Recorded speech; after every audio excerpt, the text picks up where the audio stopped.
आज बनवली होती मी मस्त अशी इडली, पण त्या अगोदर आईला जायचे होते एका लग्नाला आणि हा आहे बहिणीचा मुलगा जो की आईला बस स्टँडला सोडण्यासाठी आला होता. मध्ये आले, मस्त असा गरमागरम चहा करून घेतला आणि आता हा चहा पिल्याशिवाय ना मला कुठलीच कामे होणार नाही ते मला माहिती होतं.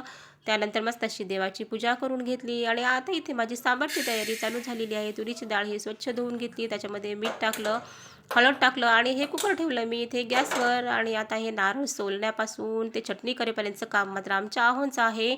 आणि आता हे नारळ सोलताना माझी आस्था राणी मात्र ना चुटकून आपल्या बाप्पाजवळ जाऊन बसली आहे, कारण हे नारळातलं पाणी ना तिला खूप जास्त प्रमाणामध्ये आवडतं.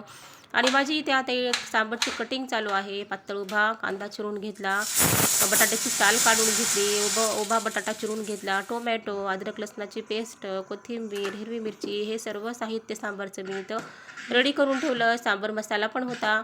त्यानंतर आपलं जे इडलीचं पीठ तुम्ही पाहू शकता, हे खूप छान असं माझं इडलीचं पीठ फॉर्मॅट झालेलं आहे. त्याच्यामध्ये ना 1 चमचाभर सोडा टाकला, मीठ टाकलं आणि ह्याला व्यवस्थितरित्या ह्याला फेटून घेतलं आणि हे स्टँड मी इथे लावून घेतलं. आणि का आहोंना पण जायचं होतं, त्याच्यामुळं मला फास्ट करायचं होतं आणि अशा रेसिपीज सर्वांनाच खायला खूप जास्त आवडतात, पण किती काम पडतं हे आपल्यालाच माहिती आहे. आणि सांबारची डिटेल रेसिपी मी तुमच्यासोबत काही शेअर केलेली नाही, कारण पातळ सांबारच आमच्या घरामध्ये सर्वांनाच खूप जास्त प्रमाणामध्ये आवडतं.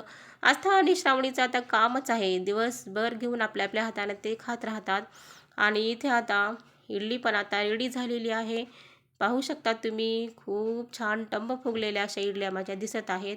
एकदम स्पॉन्जी झालेली आहे इडली आणि नारळाची चटणी पण माझी इथे रेडी झालेली आहे. हॉट स्पॉन्जी आणि लुसलुशीत अशी इडली झालेली आहे. त्यानंतर तिघांची पण ताटे इथे मस्त अशी मी रेडी केली आणि तिघं पण इथे मस्त टी व्ही पाहत पाहत इडलीचा एन्जॉय केली आणि हे सर्वजण खाल्ले ना आपल्यालाही खूप छान वाटतं.